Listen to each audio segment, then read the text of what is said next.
I just had twins. A $12,000 would be great for a gift. Sherry said this in a triumphant voice. I responded to Sherry merrily. Okay. I'm going with my husband, the real estate mogul who has $500 million. What? Sherry's bewildered voice came through the phone. She probably heard from our parents that my husband was just an ordinary guy. What do you mean by $500 million? It means exactly what it sounds like. Sherry seemed confused by my words.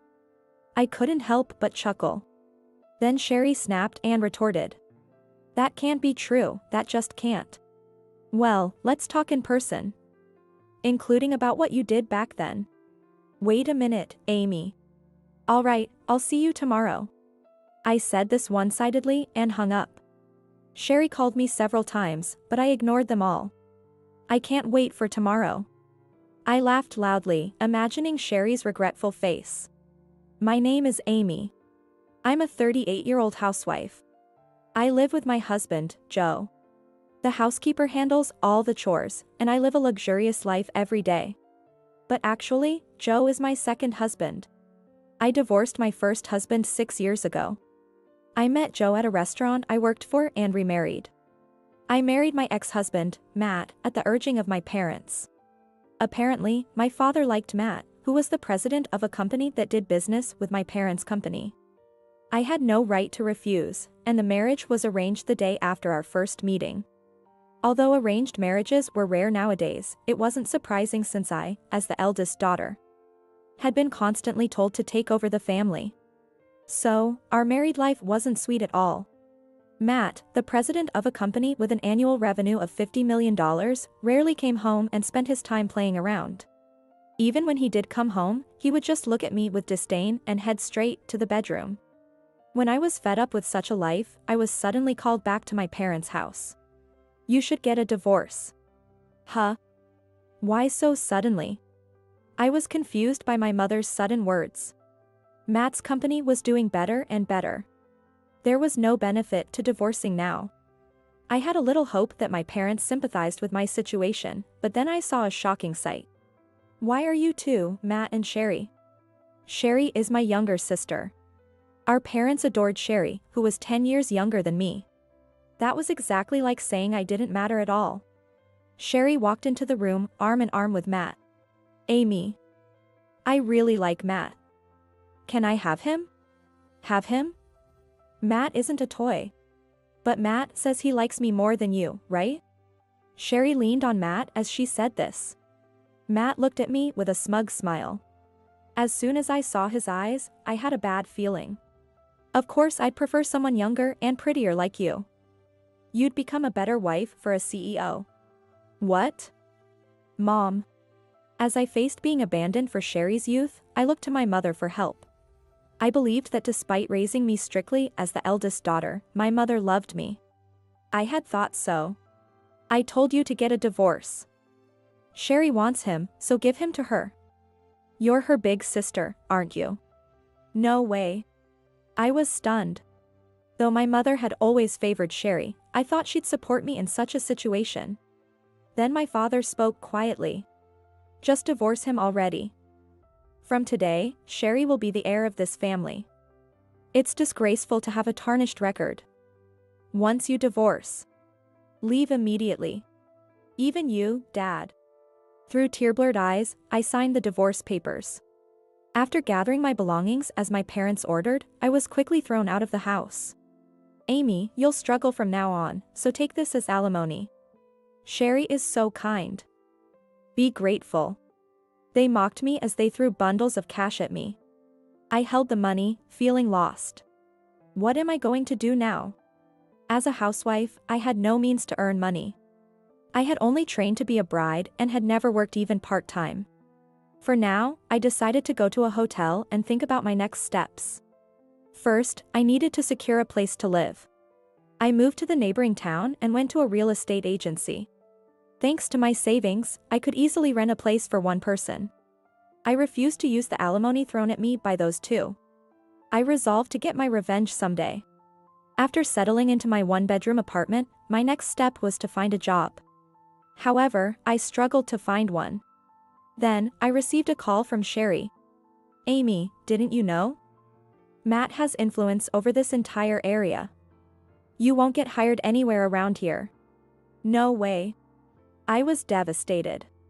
As Sherry said, I couldn't find a job. Without work, my savings would eventually run out. I decided to move to a distant town. The new place was a peaceful town with a pleasant sea breeze. I got a job at a small restaurant where I could live and work. Hey, get me a beer. Right away. I'd like some chicken over here. Certainly. Even though I was new and inexperienced, the customers were all very kind to me. Gradually, I got better at my job, and eventually, people started calling me the mascot girl. Your smile gives me the strength to keep going, Amy. Amy, do you have any plans about marriage? Oh, I don't. That's such a waste. Right? Being young, I was often encouraged to remarry, and each time, I would avoid the topic. I couldn't bear the thought of marrying another man like Matt. Amy, can I get a beer? Joe. Sure thing, coming right up. While everyone else was pushing me to remarry, Joe, a regular, never teased me about it. I enjoyed our conversations so much that I started looking forward to his visits. Joe asked me out on a date 3 years after I moved to the town. How about we go to the beach? Huh? I mean, it's right there. Joe is usually calm, but is now fumbling with his words, and that made me chuckle. I didn't mind at all. I decided to accept his invitation. Our first date was just a walk on the beach in front of the restaurant, but we talked a lot. Joe told me he had lost his parents early and had no other family, living alone in this town because his parents had loved it. I told him about my family and my past with Matt. Joe cried for me. I realized I should have cried like this long ago. I watched his tears, feeling a strange sense of relief.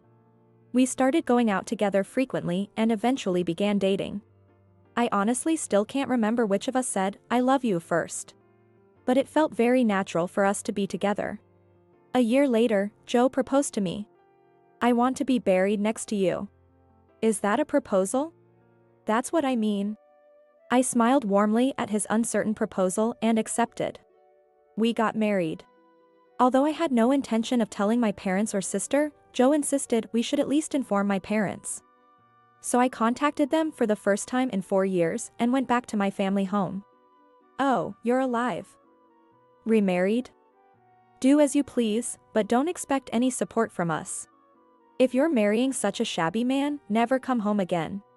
Hearing this in front of Joe made me furious.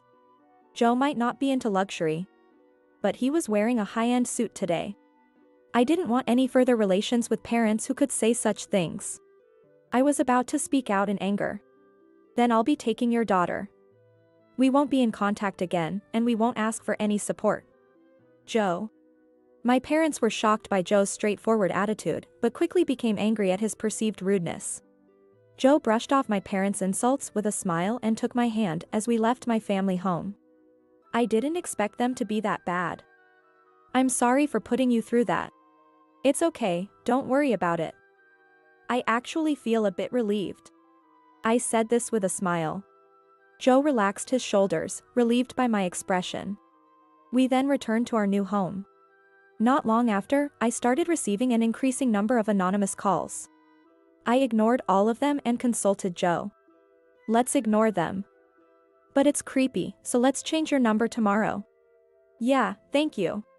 I was very grateful for Joe's prompt response. The next morning, Joe made time for us to go change my phone number. The anonymous calls stopped immediately. I felt relieved.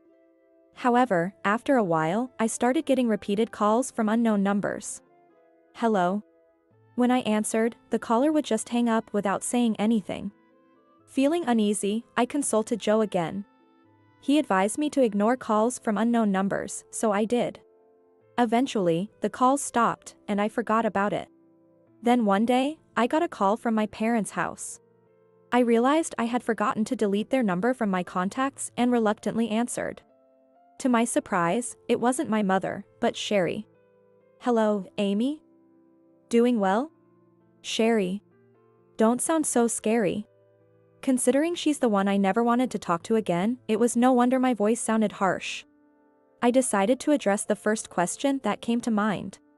How did you get my number? It was easy to find. I have money, remember? Her response confirmed that she hadn't changed at all. I wanted to hang up immediately. But Sherry started talking excitedly. I just had twins. A $12,000 would be great for a gift. She said this triumphantly. I responded to Sherry merrily. Okay.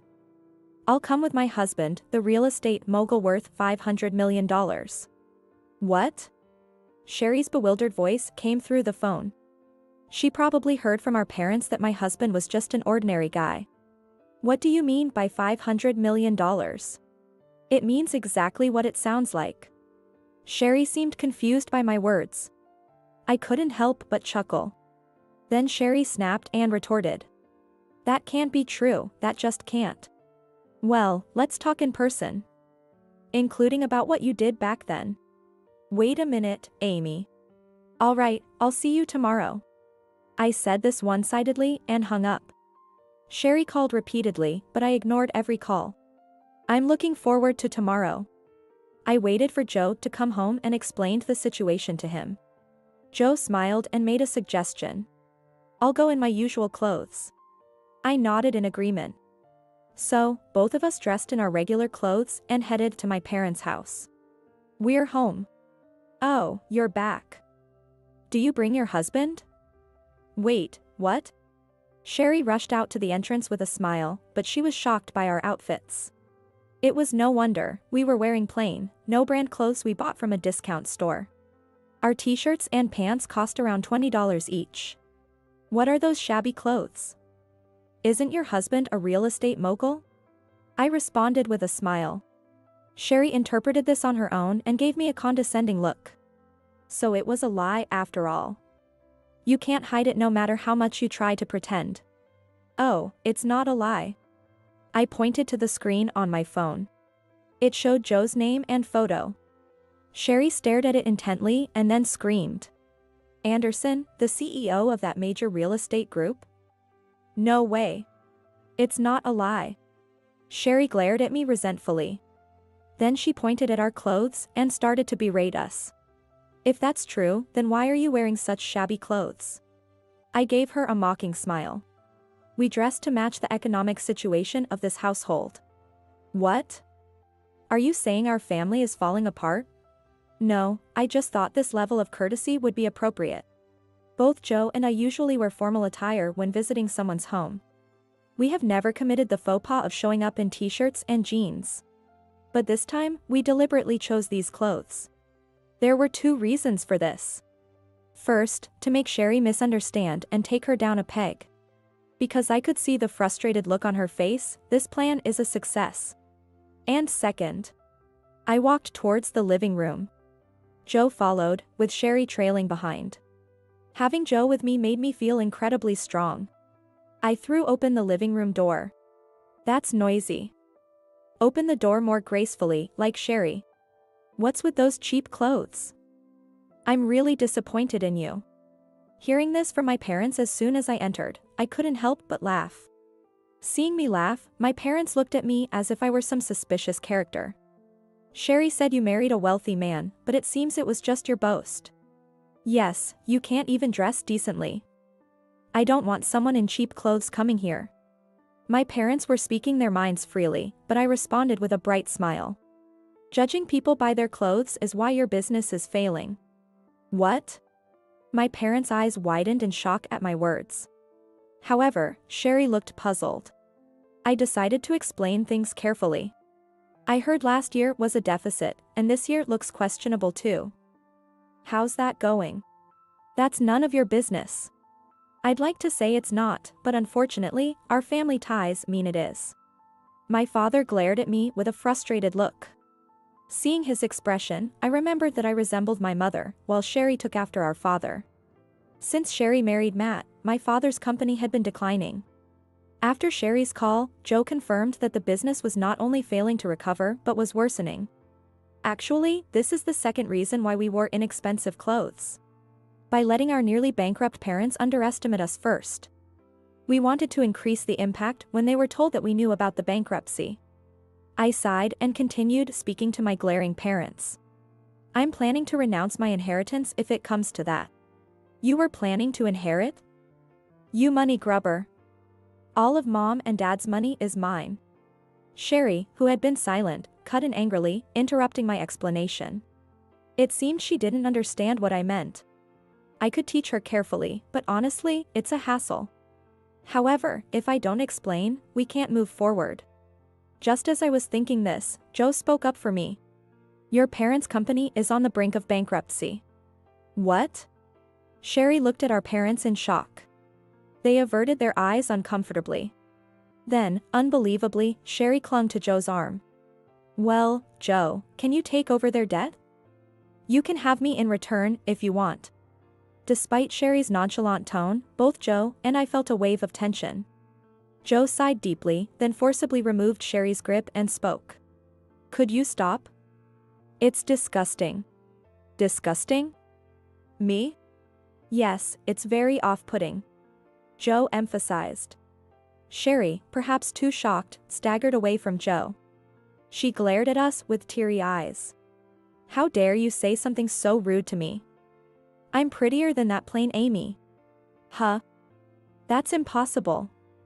Amy has a better figure, clearer skin, and is not only beautiful on the outside but also has a pure heart. Joe started listing my good qualities. He mentioned my cooking skills, intelligence, kindness, and honesty. It sounds like I'm perfect, which was a bit embarrassing. I lightly tugged Joe's sleeve twice, hoping to stop him. He turned to me and smiled warmly. Even her modesty is one of her charms, unlike you. What? Sherry stomped her foot in frustration. She had gained quite a bit of weight since the last time I saw her. She looks at least 44 pounds heavier. Her once beautiful face was covered with acne and blemishes, far from the beauty she used to be. I figured our parents had pampered her too much, and her metabolism had slowed with age, leading to her weight gain. I sighed inwardly, thinking it was not surprising considering Sherry's lack of self-control.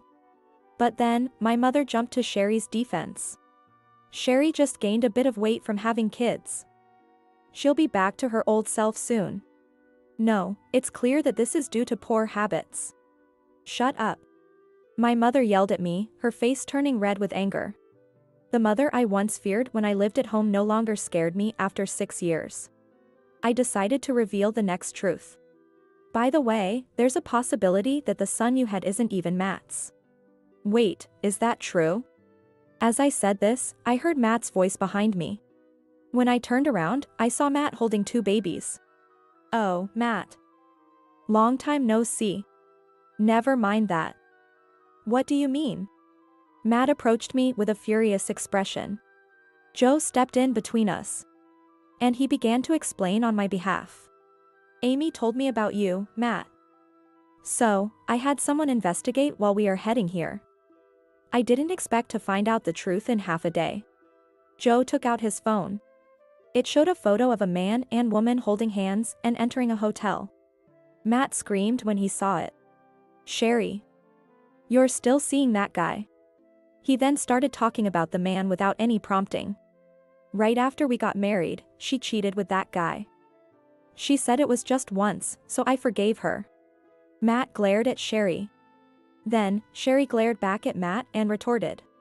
You forgave me? Your company is just a subsidiary of my dad's now, so don't get cocky. What? You were the one insisting it was better for my company to be under yours. Sherry and Matt started a nasty argument, each blaming the other. It turned out that soon after their marriage, Matt's company had become a subsidiary of my father's company. And it quickly went downhill. I shouldn't have divorced Amy. What? Are you saying you'd rather be with Amy than me? That's absurd.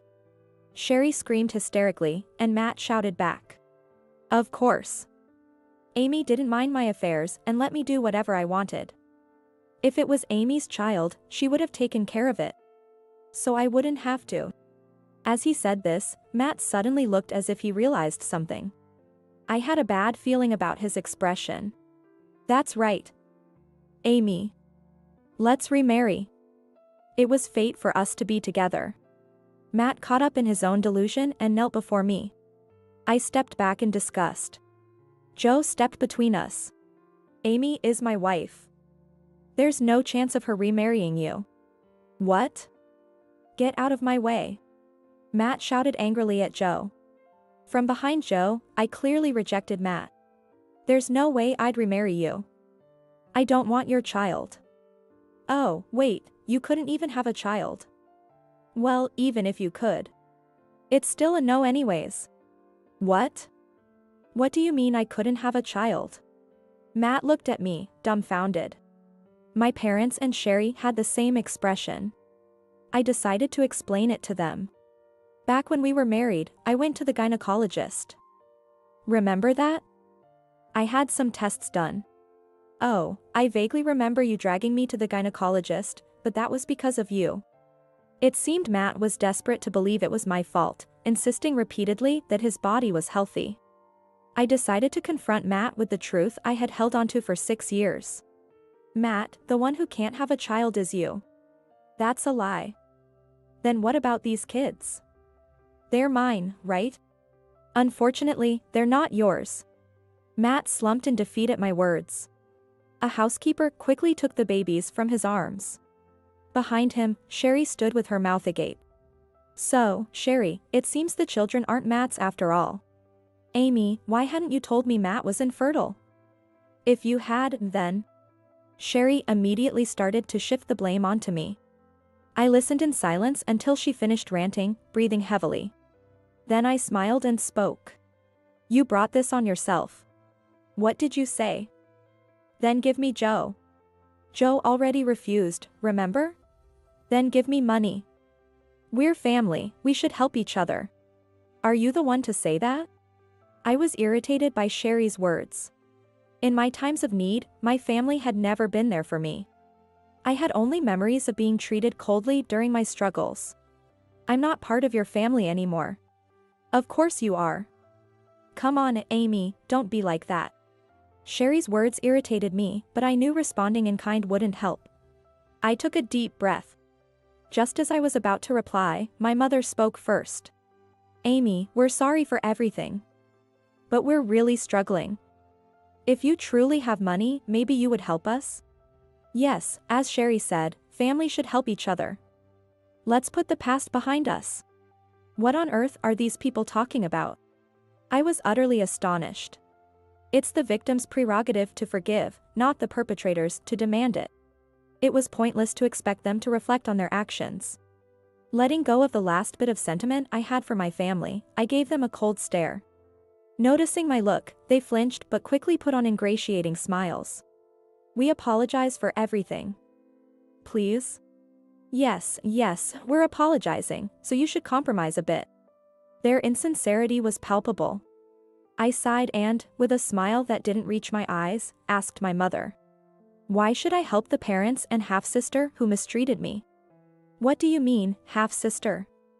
Sherry is my daughter.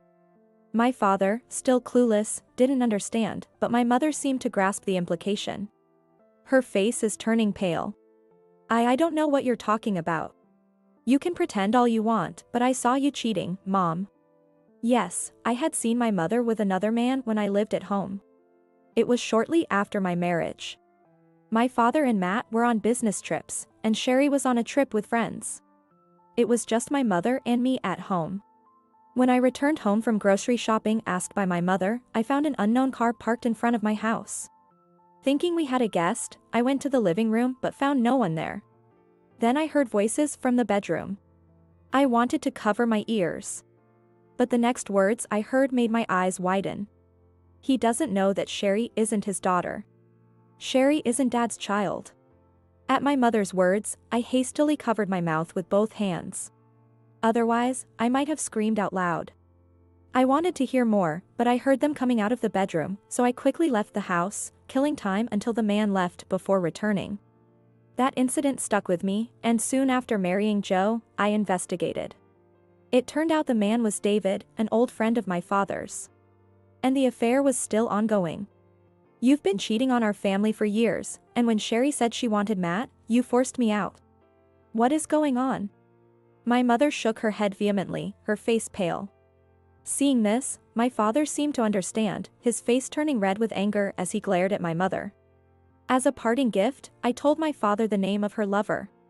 Mom's lover is David. David? She cheated with him. And still is. My father stood there, stunned. Since David was practically a best friend, the betrayal must have hit him especially hard. Even so, I felt no sympathy for my father. I'm not Dad's daughter? Sherry looked as shocked as anyone, and no one was attacking me. Are we done here?